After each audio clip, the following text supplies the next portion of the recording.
చరణాలు చరణాలు దివ్య చరణాలు శ్రీ గురు చరణాలు చరణాలు దివ్య చరణాలు అనగలుగుతానండి.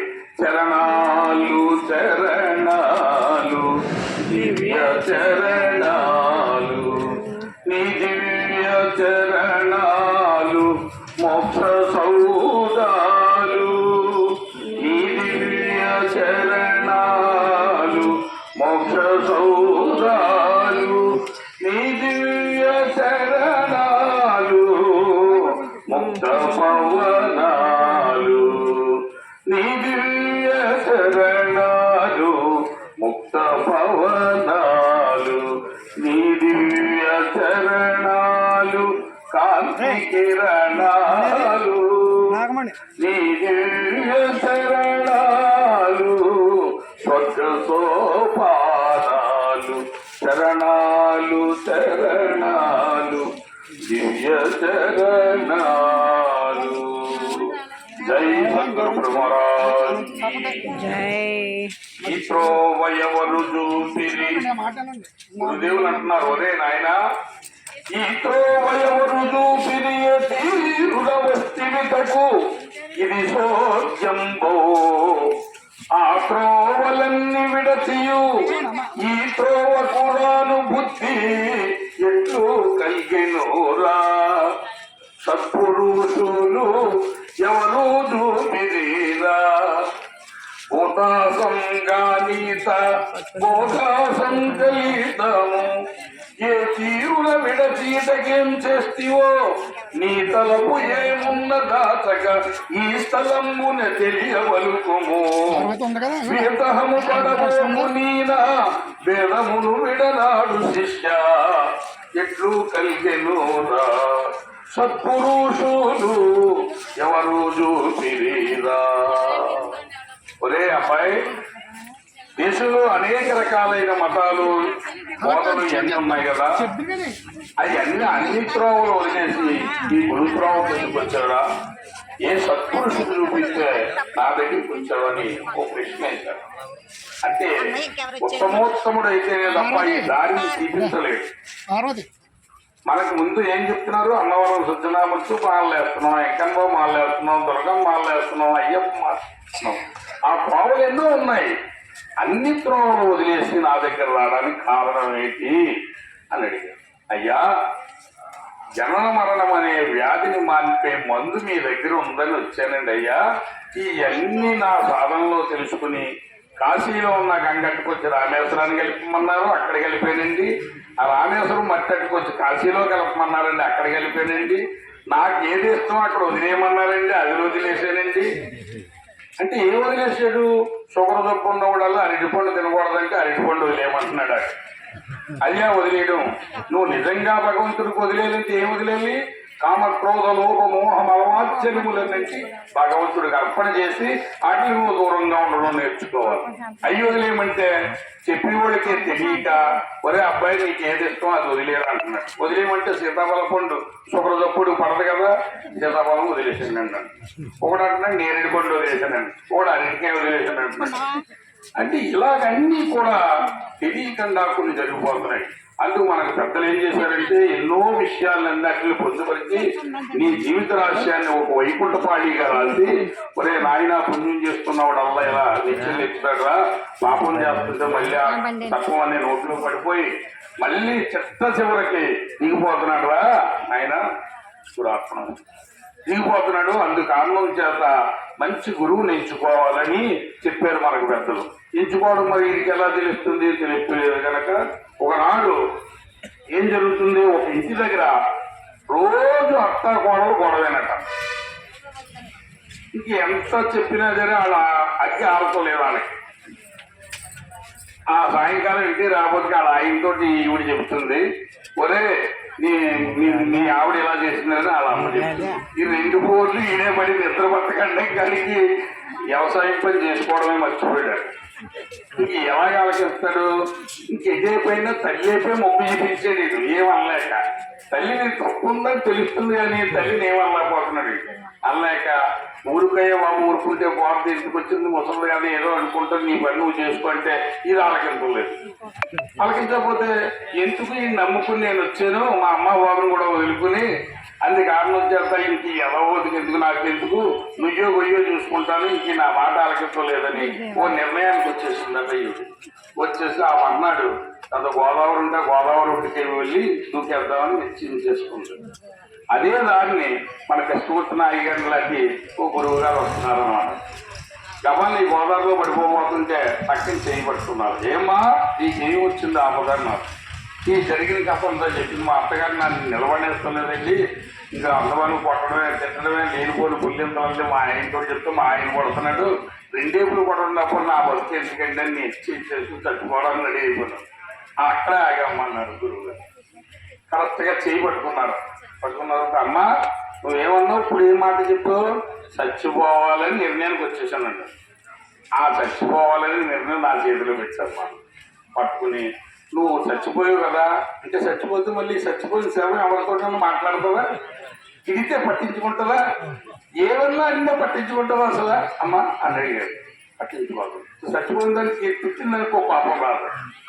ఆ స్థితి నీవు తెచ్చుకుని ఇంటికి వెళ్ళిపోయి యథాప్రకారంగా చేసుకోమ్మా, ఈ మాట మాత్రం చచ్చిపోయిన నీ కోపం వచ్చినప్పుడల్లా చచ్చిపోయింది కదా గురువు గారికి ఇచ్చే నీ మాటను మాత్రం గుర్తులో పెట్టుకో అన్నారు.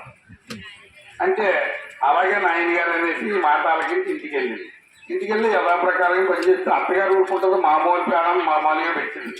పెట్టినది కోపం వచ్చేసినప్పుడు చచ్చిపోయి మనం అమ్మన్నారు కదా, చచ్చిపోయిన అనుకున్నారు. వారం రోజులు తిట్టుకుంది అత్తగారు. తిట్టి నోరు ఆరిపోయి ఏంటి ఇన్నాళ్ళు బట్టి ఎంత తిట్టినా మామూలు కబడ్డీ ఆడేసింది అలాంటిదల్లా అప్పుడు ఏమంటలేదు, దాన్ని ఉట్టుకున్నాను మనం తిట్టుకోవడం ఎందుకు అని నిర్ణయానికి వచ్చేసిందట అత్తగారు. చూసారా, ఏ గురువాక్యానికి అయితే కట్టుబడి ఆవిడ మళ్ళీ వెనక్కి వెళ్ళి చచ్చిపోయిననే స్థితికి వచ్చిందో అలాగే నీవు తను మన ధనమును గురువుకి ఇచ్చేసావు కదా, అవి వాడకుండా ఉండాలి. ఎలా వాడకుండా ఉండాలి, స్థిత ప్రజ్ఞత కలిగి ఉండాలి. అంటే తనువు మనసు ధనము గురువుకి ఇచ్చావు. త్రికరణ శుద్ధి కలిగి ఉండాలంటే నువ్వు ఏది మాట్లాడేవో అది చెప్పగలగాలి. అమ్మా త్రికరణ శుద్ధి ఎలాగవుతున్నావు, నువ్వు మాట్లాడిందే చెప్పగలగాలి, మనసులో సంకల్పమే పైకి చెప్పగలగాలి. గురు పుత్రుడు కదా, నువ్వు అబద్ధాలకు లేదు ఇక్కడ, అది చెప్పిందే చేయగలగాలి. అప్పుడు త్రికరణ శుద్ధి అవుతాడు. అందుకే వేమన గారు అన్నారు ఏమని, ఆత్మశుద్ధి లేని ఆచారం అది ఎలా, పాండ శుద్ధి లేని పాఠం ఎలా, చిత్తశుద్ధి లేని శివ పూజలేలయా విశ్వదాభిరాము. అంటే నీకు చిత్తము శుద్ధి అవ్వాలంటే మనస వాచ కర్మణ ముందు నడాలి. గురువు గారికి చేసిన మాటకే ఈ నాయి కాదు, ఈ వాక్కు రాదు కాదు, గురుమూర్తి ఎంత అర్థంలో పెట్టి మాట్లాడాలి, పెద్దల దగ్గర ఎలా ఉండాలి, ప్రజల దగ్గర ఎలా ఉండాలి, ఇది వాటిని అదుపులో పెట్టుకుని మాట్లాడడం నేర్చుకోవాలి. మనసు ఇప్పుడు మనస వాచ చెప్పే కదా దాన్ని చేయగలగాలి, ఆచరణలో పెట్టాలి. మనస వాచ కర్మణ, కర్మణ అంటే చేయడం పని, ఆ మూడు నేర్చుకుంటే నువ్వు త్రికరణ శుద్ధుడు అయిపోతావు. అప్పుడు గురువాక్యం ఇచ్చలు పట్టుకుంటావు. ఈ ఏమి పాటించకుండా నువ్వు ఎంత బోధ విన్నా మళ్ళీ రామాయణ భారతాలు ఎలాగైతే ఇంచుకుపోయి ఇనేసి ఇంచుకుపోతున్నావో అదే పని చేస్తావు ఇక్కడ కూడా. అందుకు ఒక రైతు ఎన్నాలో కష్టపడి ఒక ఎకరం భూమి కొనుక్కున్నాడటమ్మా. అమ్మయ్య ఇన్నాళ్ళు కష్టపడి 10 లక్షలు 20 లక్షలు భూమి వేసుకుని ఒక ఎకరం కొనుక్కున్నానని ఆ భూమి కూడా ఇట్లది పంటకాలం వారనే కొన్నాడట ఎకరం భూమి. ఇన్నాళ్ళు కొనుక్కున్నాను, ఇంటికి పోయి మంచం వేసి పడుకున్నాడట ఏసీలో. పంట పండుతుంది, ఇంక భూమి దగ్గరికే రాలేదట. అంటే ఉపదేశం తీసుకున్నాడట. నాకు ఉపదేశం దొరికేసింది గురువు గారి దయ వల్ల, నీ ఉపదేశం తీసుకుని కంటికి కాపాడలేదట, బోధన లేదు అంటే నేర్చుకోలేదు. ఈ భూమి ఎలా బీడేసిపోయిందో ఈడో బీడేసిపోతాడు, మళ్ళీ అంతకంటే కుప్పలు పట్టేస్తాయి ఇది.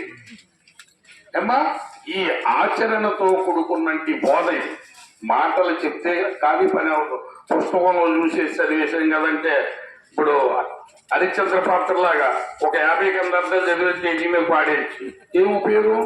ఆచరణ కావాలి. ఇక్కడ మనస వాచ కర్మణ నడడం నేర్చుకోవాలి. అలా నడక నడిస్తే గురుమూర్తి అంతటా ఉన్నాడు.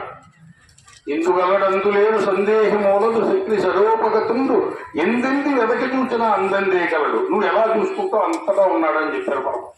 మరి నువ్వేం చేయాలి? నీ మనసా వాచ కర్మణ నడడం నేర్చుకోవాలి.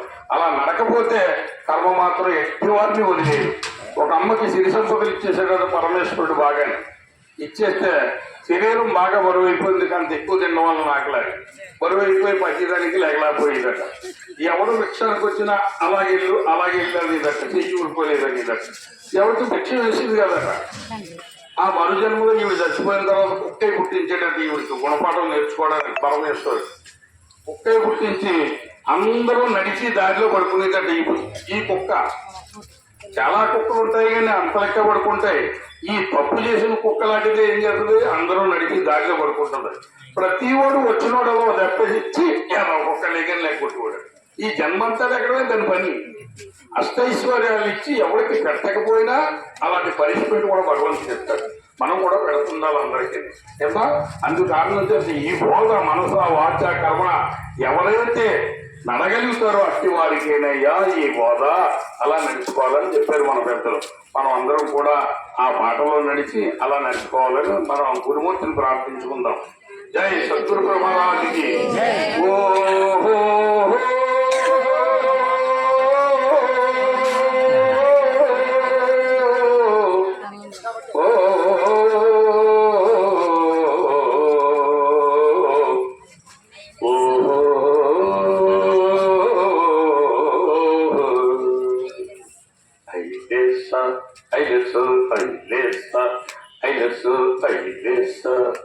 సగాలిన పడవ సరిలేదిన పడవ సంసార కడలిలో దరిగడవ సద్గురు కరుణచే భ్రమయుడువా.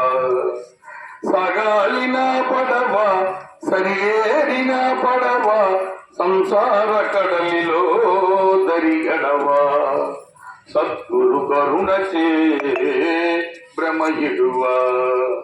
సద్గురు కరుణచే భ్రమయుడువా. ఓహో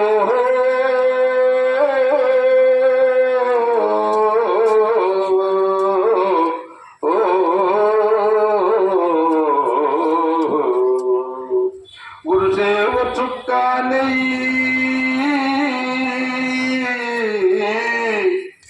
గురుసేవ చుక్కానై గురు మరుకు తెరసాపై గురుడే గుహుడైతే గడవదా. గురుడే గుహుడైతే గడవదా.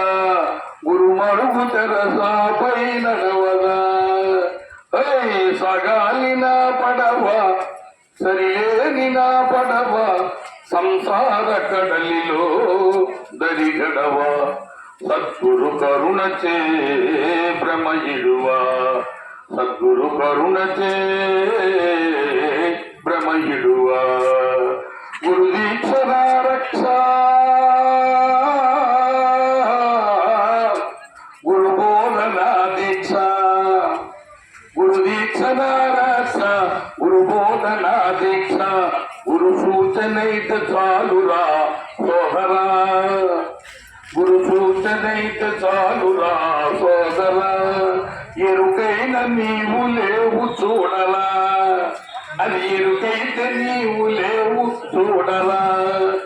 సగాలిన పడవ సరిలేనిన పడవ సంసార కడలిలో దరిగడవ సద్గురు కరుణచే భ్రమయుడువా.